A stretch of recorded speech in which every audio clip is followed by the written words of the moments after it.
Hey everyone, welcome to our second panel on varying applications of live sound. We want to thank you guys for attending our first TRAINcycle Pro Sound Summit. We hope you guys have been enjoying everything so far. Please feel free to give us feedback on how this experience has been for you, and hope that we can build on that and continue to make it a really great thing, great resource for you guys. Again, just a reminder, Sennheiser is giving away a free pair of HD 25 headphones today that we will be announcing during the keynote session. So make sure you guys check that out. So in this panel, we are talking about varying applications of live sound. And our panelists are going to sort of compare and contrast their approaches to live sound mixing. So I'm going to introduce everybody sort of one at a time. First up, this guy has been a professional live sound engineer for over 42 years. He's worked with over 100 artists, acts, and presenters, including Grammy and Dove Award winners, Rock and Roll Hall of Fame inductees, and TV personalities. He's been a live sound engineer and technical director for many organizations, including Westover Church and the Greensboro Symphony Orchestra. Please welcome Danny Slaughter. Hey, Danny. Hello, hello, hello. All right. And our next panelist, he has worked as an audio engineer and educator since 2003. He has toured nationally and internationally as a front of house mixer and production manager for major label recording artists. He also specializes in audio system design and optimization, as well as wireless system coordination, and is currently the front of house mixer and production manager for the country band Lone Star. Please welcome Kyle Welch. Good afternoon, everybody. Hello. Hi, Danny. Hi, Liz. Hey, Kyle. Good to see you, buddy. Great to see you, man. Been a long time. Absolutely. Absolutely.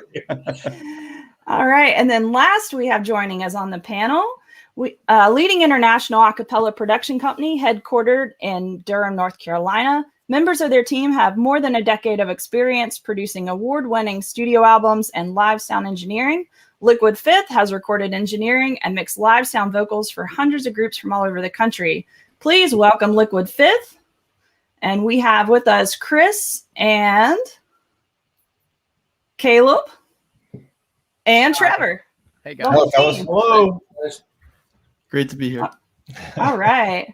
So this is going to be a really interesting panel because you guys all mix live sound, but you all have very different approaches, probably different gear that you rely on for what you do. And so I was kind of hoping this panel would sort of highlight some of those differences as well as similarities between how you approach the pre-production, sort of at how you get into the show,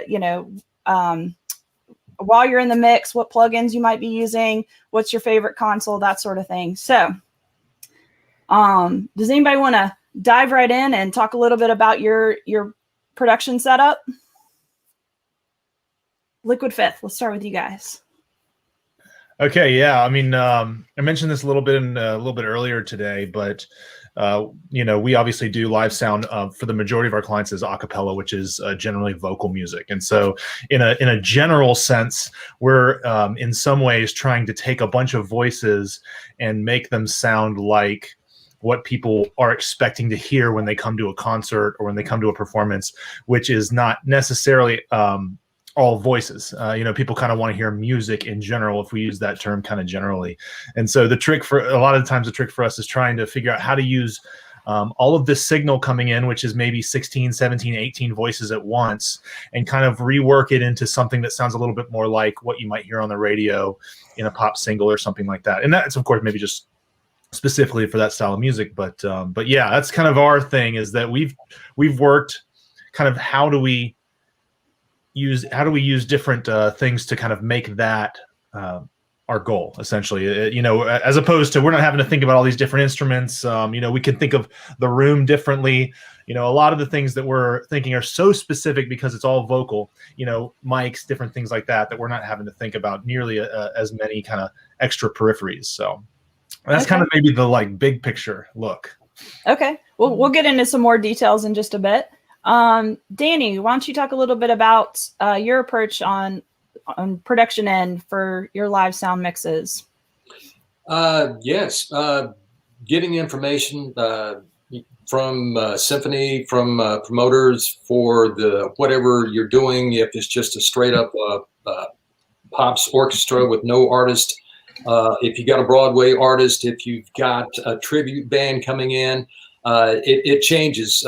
Broadway show is going to be entirely different if you're doing something like the music of the Eagles or the music of the Beach Boys or Earth, Wind and Fire. And so, you're dealing with backline companies, you're dealing with, production houses, mic rentals and everything, trying to find specific types of mic. You may not find them locally. You might have to go to Nashville, like Kyle, that's where he's at, and get these microphones. And so I've had to do that many times. So preparation, you're going to spend a lot of time on the phone, a lot of time on the internet, and so on, and getting all that information down. So when it comes day of load in, you have all the pieces to the puzzle in front of you. You just got to put them together. And so that's where everything goes at. And the puzzle's not complete until the show's over with. And everyone sees the big picture, the big mosaic, and hopefully it's a beautiful picture and everyone appreciates.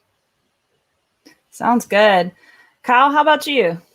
Well, I'm maybe a little different than the other guys on the panel because I'm mixing the same band usually every day. We do when we don't have a pandemic, between 75 and 100 shows a year, and most of the pre-production is the same. We own, I would say, 90% of everything we tour with. The guys decided to make the investment to buy consoles. They own their own backline. I think the only things that we rent but still carry with us are intercoms and a few cases and the snake and some stuff like that. And then we have everything other than, we don't carry PA. We don't carry a lighting rig, so we rely on the local production company for that. And we also get a few monitor things on stage. We get side fills and one monitor wedge. So usually about a month out, I'll contact or find out who the production contact is and figure out what's going to be there and dot all the I's and cross all the T's. And then for me, if we're getting ready to do a show in February, if we haven't been out, my pre-production is usually going to the warehouse, pulling all the gear out, setting it all up, making sure it all works, still works. And then, it's sort of, for me, it's a wash, rinse, lather, repeat every day. And hopefully that answers your question. Yeah, no, I think that's great. There seems to be a lot of similarities in sort of like how you probably prepare for a show, figure out what gear you've got, who's your act, even if it's the same act every time. And I know with the acapella, you got to figure out who's got which mic, right? And you can't just everybody grab whatever mic they want to, right? Can you speak a little bit to that, Chris? Yeah, sure. I mean, basically, the acapella is much like other types of music, and there's a kind of a community that tends to have events and different things, and so a lot of things that happen are kind of specific to this acapella community. And so one of those things is obviously figuring out mic sheets ahead of time, and there's maybe something about coming together and having 10 groups that have 20 singers each, and they've each got 3 or 4 songs, and each one of those songs have 2 or 3 soloists, and everyone needs a mic. And then we have to kind of know who all are the soloists and when on each one of these songs, whether they're doing a mashup and there's 14 soloists or something like that. And so being able to kind of get out front of that ahead of time and have a system to kind of say, okay, here's the mics that you use, and kind of being able to assign each one, and then having that assignment kind of work through the routing, the setup that we've already got kind of laid into the board before we even show up. And of course, we're going to tweak things, and things are going to cause it to maybe need to be changed at some points. But when those things kind of connect, then you have a really much easier starting point to kind of jump off from as you go into sound checks and you start to hear those things. And I'm sure that probably Kyle can attest to this. As you're doing that repeatedly with the same group, you're obviously not imagining those things every show. And I think actually what Kyle talked about is a really interesting topic of doing the same group overnight. I find that I had a chance to do that for a period of time with a single group. And one of the things I loved about that was that it seemed like there was a little bit more art to it. As you strip away some of the day-to-day tech needs, as you're kind of doing this repetitive thing, there's a piece of art to being a part of the band in that way, as you're making musical decisions and things like that on the boards, which I think is really great. I don't know if you can speak to that, John. And I will say one unique thing about a challenge that we have to face that can be fun, sometimes not so fun, is that a lot of times, we're working with kids that some of them have never even used a microphone before. A lot of times, they pulled the money together to pay for their year-end show, and they're like, oh my gosh, we each have a mic. And so in our realm of things, it's really important and really valuable to, like you said, take that time beforehand to say, okay, this is for this song and this part of the show, you're using this and this. But there is a lot more instruction and kind of guiding people along, learning how to use and learning how to perform on the system that's involved. Yeah, that can be a lot of money on the stage at one time, and some young people's hands that may not know what they're holding. Yeah, you do the whole, it's your cell phone, don't drop it, right? Yeah, to circle back to Chris's comment, it is satisfying, I guess, or you when you do the same act every day. And one of the things that I do to prepare for that act, even we'll usually go into rehearsals for a couple of days, but a few days prior I get the set list, and it's like the only thing I listen to for 48 hours, and I learn the music as intensely as I possibly can, and I think I know it pretty well. But then once we get in 30 shows in, I'm like, oh yeah, okay, that happens right here now too. And you're becoming much more, I guess, in tune with it. And you do start to feel like your moves are part, I don't want to say they're more part of the show, because they already were. I'm floundering for my words here a little bit, but you're more artful, I guess, in it, because now I'm controlling to a degree how loud I want that to be, how loud I want this to be. There's still always the requests that the band has. I've gotten on the hook before where I think this part should sort of be out front. And then because everybody has cell phones and stuff after the show, one of the band members comes up and goes, yeah, man, I just went back and watched the video of that, and that ain't right. Okay, then. So you change it. So you don't always get to make exactly the artistic decisions that you want, but you do to a degree, and you still have to be sensitive to what your client wants. Yeah. Danny, how about you? You want to talk a little bit about how, I know you probably went over some of this in your workshop, but want to talk a little bit about your microphone selection and application to your symphony mixes? Yeah, absolutely. One of the things, again, it depends on what type of show you're doing. Again, going to the Broadway where you've got one or two singers up front and maybe a pianist, and then you got a full symphony behind you. It's a nice laid back evening and everything, and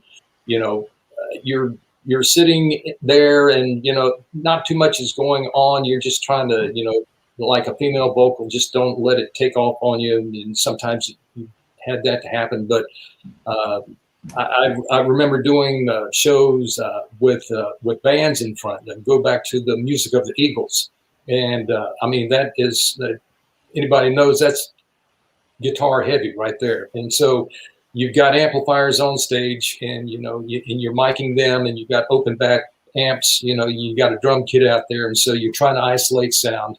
You've got sound panels up. You've got open back amplifiers that you're trying to close off, and you've got a symphony orchestra sitting behind you with earplugs in, because everything gets so loud to them so quickly. So you're trying to minimize that. So microphones selection over the years, I've gone from close miking at least most of the principals in the first and second chair of each string section with contact mics.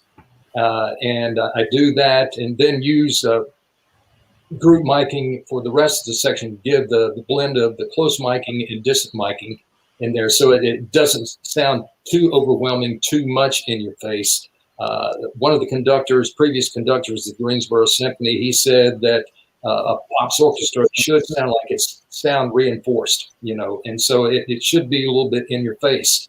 And when I mixed on the Midas before, there were plugins that I've used on the Master Bus where I didn't want the Midas to sound like a Midas. I wanted to sound maybe like an SSL console. So I'd purposely put that on there on the master bus so it'd be a little more in your face and not have a warm sound like that. So it's not only the miking that you use, all the winds and everything, and the brass, they're pretty much on dynamic mics, and I choose those because of the frequency response of the SPL handling characteristics of them. So I'm checking all that out. But everything, it's purposeful if you have the budget to do that. And like I said, I had to, go to, out of state before to get specific type of microphones that would get me the end result that I need. Very good. Let's talk a little bit about some specific gear. Liquid Fifth, can you guys talk about sort of your favorite console or consoles that you like to mix on, and maybe any other PA equipment or special plugins you really enjoy putting on? Yeah, so yeah, for sure. And I'll let the other guys talk to some, but we for years used X32s because we travel with them a lot. And so they get beat up and, have to go in and out of the trailer, in and out of the venues day in, day out. And we find that those are, they're a great little system that is kind of durable. Those X32, M32s, Behringer X32, Midas M32s, those are kind of the system that we've worked on as a company, kind of our straight. Now we obviously are on all sorts of boards for different shows when we're going to different venues that have boards in-house that they prefer us use or different things like that. And then the other thing that we tend to do, our shows really have a huge range of size where, we might be doing a show with a great big hall that already has a PA hanging and all those things. And we're going to be, tying into that system or just using their system and bringing in mics. All the way down to, sometimes we'll show up for groups that might have 20 people in a small classroom, and we have to kind of set something up to work in that space. And so one of the things that we do is we bring a PA system with us to most shows, unless we specifically know we're not going to use it. And so that helps us to kind of, like I said, have a preset that we're going to roll in with, and we kind of know how it's going to sound. We can tweak it for the room and the voices. But that kind of helps us kind of speed things up and be efficient. I don't know if you want us to talk kind of specific equipment further than that, but I don't know, Trevor, you want to throw some in there about that? Well, I was just going to say, in terms of like board that you use, I found, I don't have quite as much the years of experience as some of these guys, but I found that using what you like the interface of and what you're used to is a lot more valuable than using like the nicest equipment, the nicest board. I've gone into like different halls and things, and the house engineer is like, oh, you got to use our board. Like we got the LS9, or we got the, what's the big Pro Tools one? I always forget, but anyway, SC42, SC48. And I'm like, oh, okay. And my mix doesn't sound as good because I'm not used to that board. And like, the X32 is regarded as like a lot the entry level digital board, but for me, I love the interface. It's the workflow is incredible, and I do my best work like with that board. And I just, my point being, like, I think what you're used to, what you like, you're going to get your best mix from. Is not always the nicest equipment that's going to make you sound the best. Yeah, I'll second that. I tell people all the time, and they're like, well, we want you to use this board. And I'm like, well, it'll sound much better and we'll get there much faster if you let me use something that I know where all the controls are, because it's like putting a pilot in a plane where you move all the controls somewhere else. It's not that you don't know how to drive it, but you don't know, your workflow completely changes if you're not familiar, especially digital consoles. They all kind of sort of have, if you get in the same family, you got some similarities, but from manufacturer to manufacturer, there's enough differences there that it can really kind of trip you up a little bit. Kyle, how about you? If I had my druthers and budget was not an option or anything like that, I'd prefer to be all analog. If I could, I would take a Midas XL4, which they don't make anymore. But great console. The bummer about that is now you're looking at a lot of outboard gear and tractor trailers and money is basically a lot of weight, a lot of weight, and more stage hands to move it, and it just all starts to add up. The guys I'm with, they own an Avid profile. So we're on a profile system, and they've had it for a long time, and they'll probably use it until it doesn't work anymore, just because they're used to the way it sounds. They also use, and they're the only band I've ever seen use these. Avid makes a personal monitor mixer, much like the Avium systems. It's called a PQ mixer, and they have those, and they kind of do their own monitors from stage. And because of that, they're very, very comfortable with that. And when it comes to performance and an artist, the more comfortable they are, the better they're going to perform. So it's like, when I was hired, that was already the system. So I changed things around on the surface, kind of made it my own. In the front of house things, I kind of do my own processing. But the monitor stuff, honestly, when I got hired, I haven't touched it. I was like, you guys know this.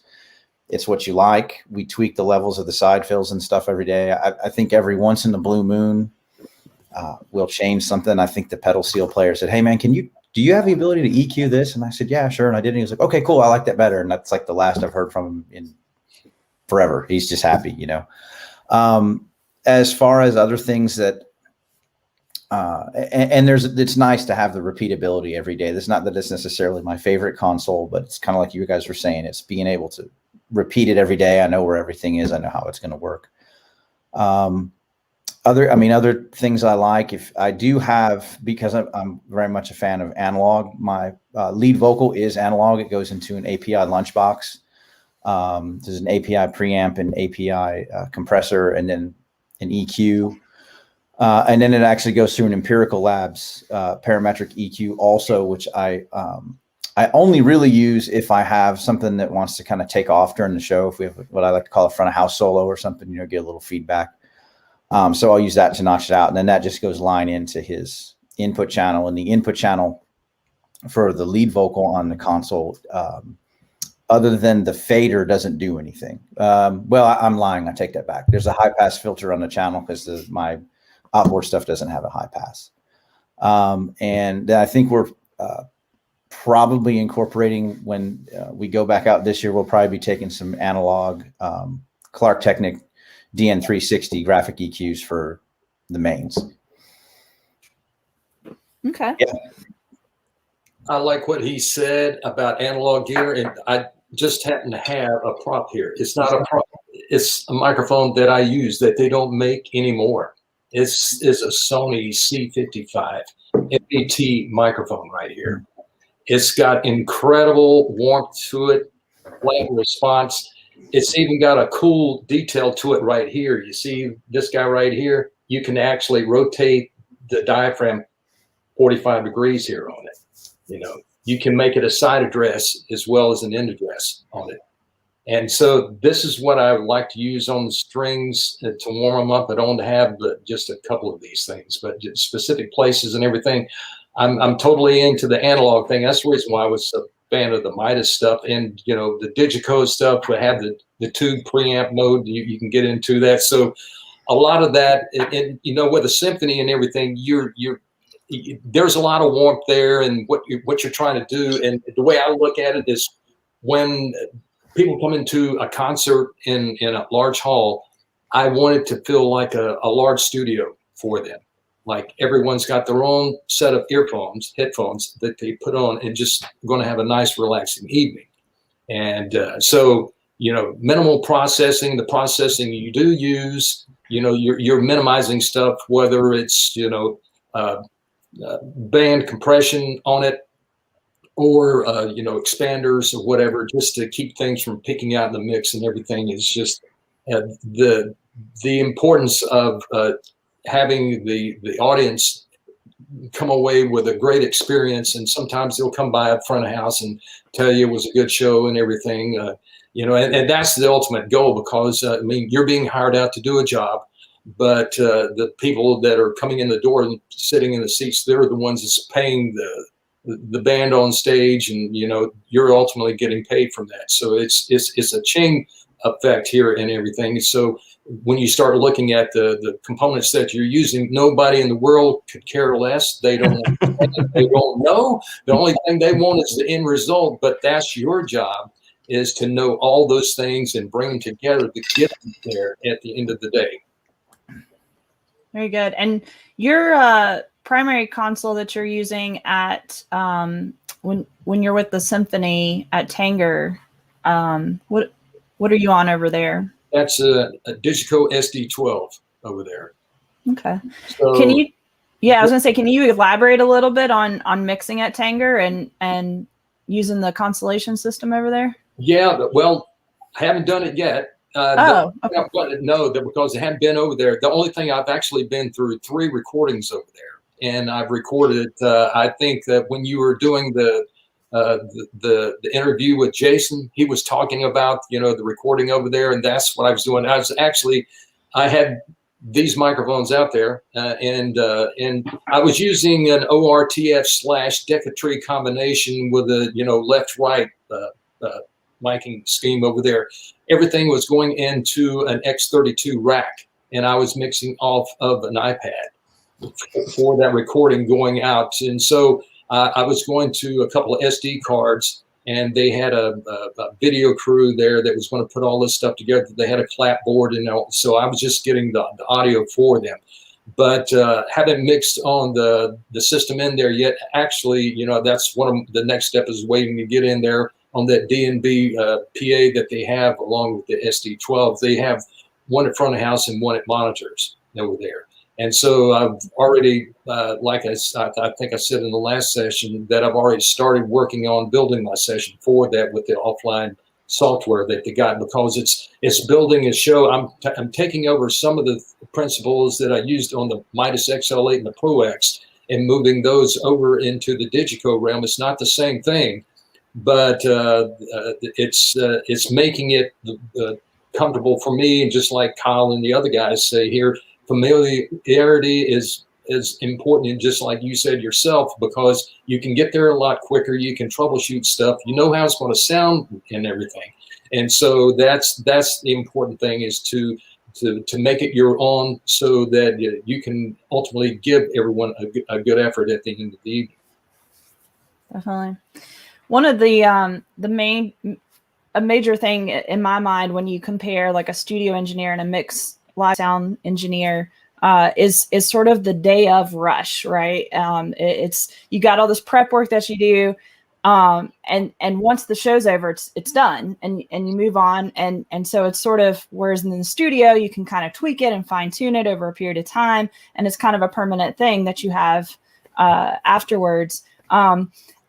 As someone that's doing a show, like, what are some things, maybe you have a story or some advice that you guys might have about sort of that rushing moment of like, oh God, the show's about to start and this happened and this is how we handled that? Or what kind of advice might you give to somebody who's dealing with that sort of troubleshooting and having to adapt really fast to make sure the show starts on time?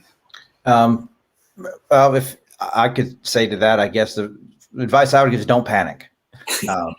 You're not solving world peace. You're just putting on a concert. So I always try to remember that first. Don't panic. And then, because if you panic, everybody else is going to see you panic and be like, okay, now I need to panic. So and you're not thinking clearly anymore. So just, take a breath. Don't panic. I guess as far as the story goes, I can kind of tell on myself and our crew, we made a pretty big mistake. We were in the summer of 2019. We were in Calgary, and they had booked this crazy show thing where we did a show in Calgary, and it was all of our gear. And then we had to fly overnight from Calgary to Toronto to do a fly date.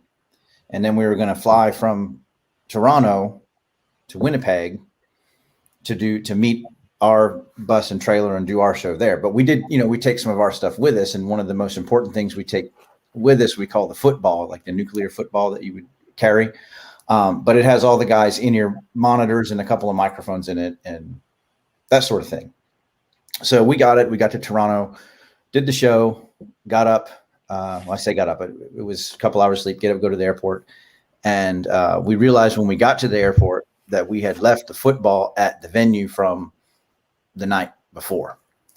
And so again, don't panic. And then we worked it out, but we called Air Canada. They I don't know how much they charged us, but we put the football on an airplane, had it sent to Winnipeg, sent the production manager, drove and got it. And then, all the logistics worked out and it was there. But that was a pretty, tense day. But the whole concept was, don't panic. And I'm trying not to let the band know, because if the band knows, then they're upset or freaking out. And so, yeah, I don't know. But that was a stressful day.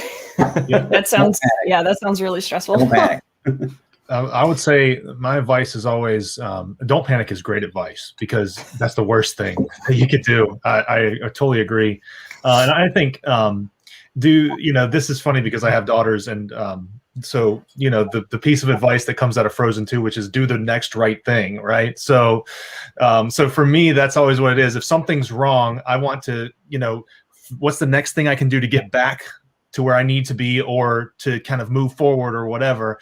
Whether that's I need to walk up to stage and grab a mic, or I need to literally stop the show. And that almost never happens. Hopefully that never happens. But wherever you're at, and also just trusting that the people that hired you, they hired you because they trust you to take care of what goes on. And sometimes things go wrong. That's the reality of life. I think one of the crazier things for me story-wise is I was on tour and we were doing a show. We did a show in, I think it was like St. Louis or somewhere in the middle of the country. And then we needed to basically drive overnight to Denver. And the entire way between those two places was covered in snow that day. And so we kind of took off at some point and kind of got stopped. The entire highway to Denver was shut down that day. And I remember it was the craziest thing. The bus driver kind of decided to take back roads. And then we finally got there. We pulled into Denver. Usually we would get rolling around 11 to noon for a show day, get everything set up, do sound checks and all that stuff. We had a lot of time. We rolled into Denver about 5:45 p.m. And on the way in, we kind of all were sitting on the bus and going with management, production manager, all these people, and kind of going, okay, we're either going to do this or we're not going to do this. And the production manager said, we're doing this. And so we everyone just jumped off the bus, and it was like an hour later, somehow sound check was rolling. And then an hour after that, we started the show maybe 45 minutes late, and it was one of the craziest. I think I was in Denver for a total of 6 hours, and pulled that show off. But it was a testament to everybody on the crew, but it's just stuff like that. You just got to keep moving forward and keep doing what you can do, and trust yourself, and get to the end of the show. So. Absolutely. Danny, you want to add? Oh, sorry. Go ahead, Trevor. Well, now this may be something that's unique to me, but I tend to be more transparent of a person. And one piece of advice I give that you could take or leave depending on your personality. But like one thing I never really loved when I was a performer was like when the sound engineer kind of like felt like they had to act like they were always in control, and they were always like aloof and like, oh, everything's like, no, you don't understand. Like, just don't worry about it. We got it. And it's like the stuff's hitting the fan right now. What's going on? And they're like, when I'm engineering, I tend to be more transparent because it puts people at ease.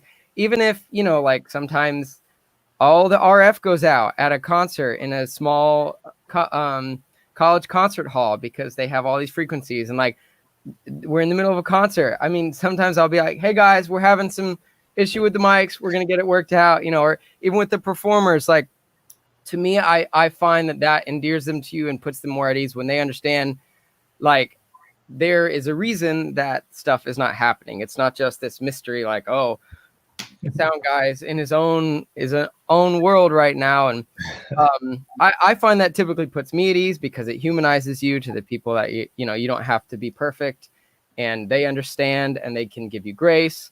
So I tend, that's not everyone's approach. I tend to be more transparent, saying, hey, this microphone, the battery went out, we got to fix it, whatever is going on, or there's some frequency I'm trying to figure out.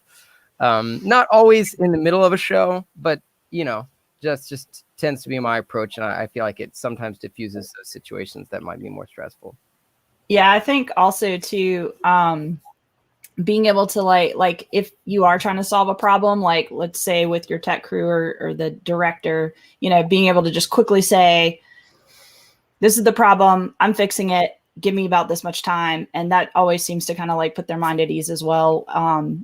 Especially when you're in like, show mode and it's like the show is going to go on. I'm on it, working, be right with you. And not having to give a long explanation, but something that just says it's being taken care of. We're working on it. Yeah. Absolutely. Good. Danny, how about you? Yeah, I tell you, there is a double-edged sword with having a nice, expansive system. When you're on a network and there are so many ins and outs, and anything and everything can go wrong, and usually the most untimely manner it will. And it caught. There have been times over the years when things have happened, but I remember one specifically getting ready for a symphony show, and we were 10 minutes out, less than maybe 5 to 10 minutes out from starting the show. And I'm habitual, about making sure that, everything's coming through. I'm on the headphones, checking all the VCAs, listening to talk mics and everything like this, and actually you bringing up signal into the console, make sure I'm getting metering on the output buses, something's coming through the PA. I remember one time that I went through that process and I was seeing metering on the console, but I wasn't hearing anything coming out of the PA. And so then that's when you said, okay, you go back, you don't lose focus, you don't panic, remember your training, go through the checklist and start checking things. There's something on the console muted or whatever, nothing in there. And then you start jumping over to, the systems page on the console and seeing if anything's gone haywire there. You get any red indicators, nothing's there. Then, all right, let's go over to the DSP section on the amplifiers and everything. And all of a sudden, yeah, it's not talking to anymore. And in fact, it said it took an early night and it went good night on you. And you don't have any PA there.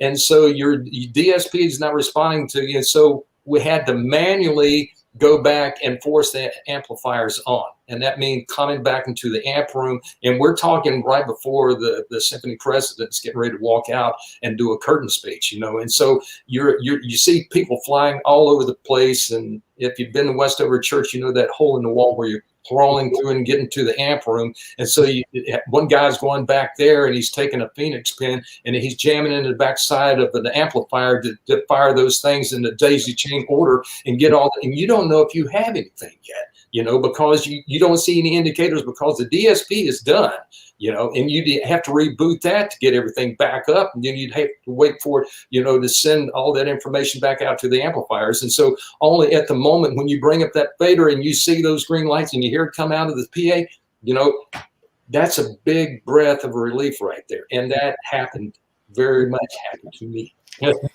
I have to follow up on that and say, I've found that especially the more, I guess, complex and the system is, I seem to jump sometimes at the most complicated solution before I jump at the simplest solution. And meaning, was it plugged in kind of situation, right? And you go through all this and then you realize they didn't even plug it in. Is it plugged in and is it turned on? Hopefully 90% of the time, that's the problem. I would say kind of silly, but I would say that reminded me of and this may be obvious to some people listening, but I'll just say it, one of the most, the things that saved me the most amount of times is just going through my signal chain. And if I've got a problem, let me start at the very beginning. And that's the voice coming out of the face and then into the mic. And then through the wireless frequency, then out of the receiver into the board, routed through this bus, whatever, just all the way then out of the board into this, whatever, if you got amps or if it's straight into powered speakers, all the way to people's ears. So from the coming out of the mouth to people's ears, just doing the entire signal chain or signal flow. And to add to that, Chris, I think that's great because I do the same thing. But I always try to remember to just check one thing at a time. Because if I start going through okay, let me check these 3 things. Well,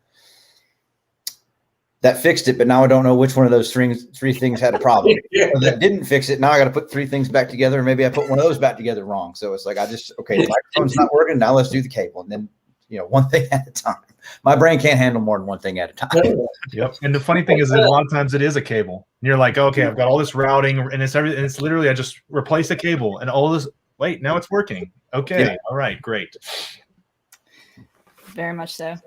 I think we've got just a little bit more time before we wrap this up. If we don't have any questions from our peanut gallery,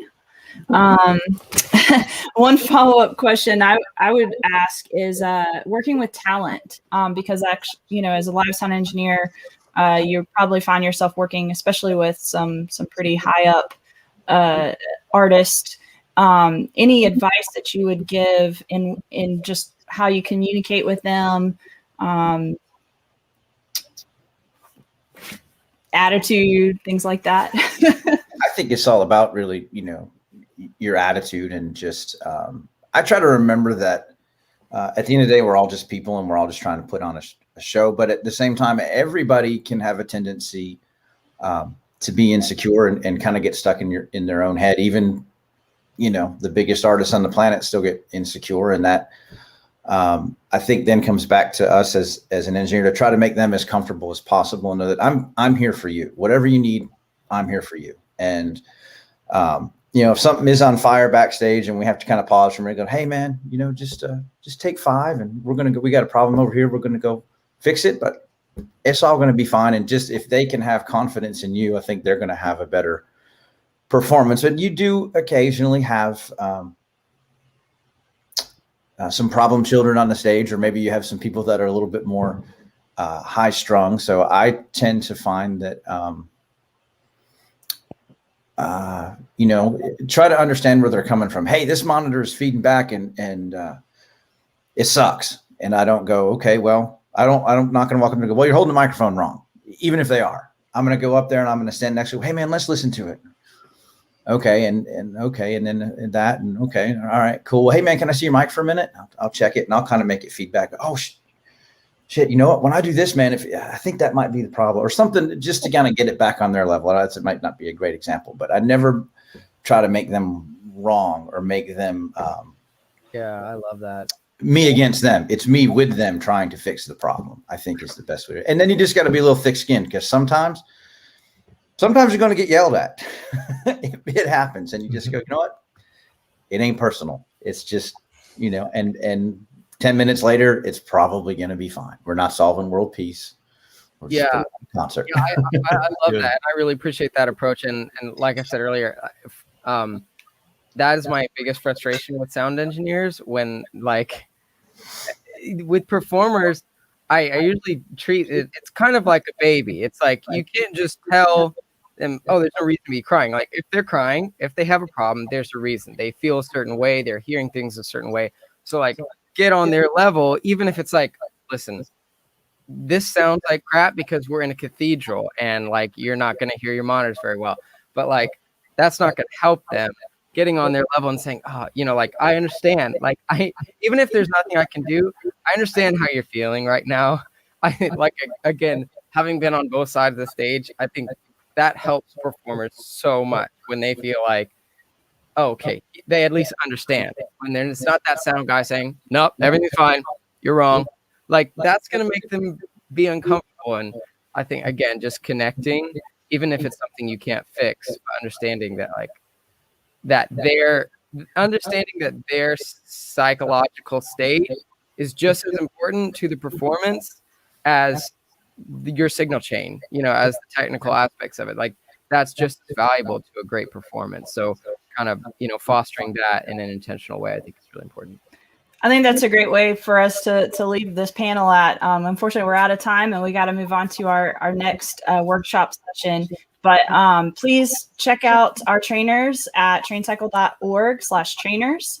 And you can actually sign up for workshops and masterclasses with these guys. We hope you will check them out, and we'll see you at the next workshop session. Make sure you check your itinerary for your Zoom link. Thanks, guys. Thanks, everybody.